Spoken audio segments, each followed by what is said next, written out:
ought not this woman, being a daughter of Abraham. Now stop and think about that. Jesus said, ought not this woman. Let's turn that around and say it in a positive way.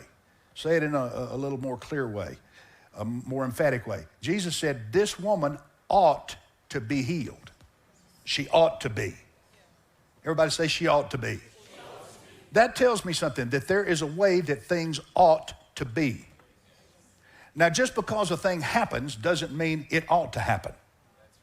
In the mind of God, there is a way that things ought to be. In her case, she ought to be healed. I believe that God is no respecter of persons.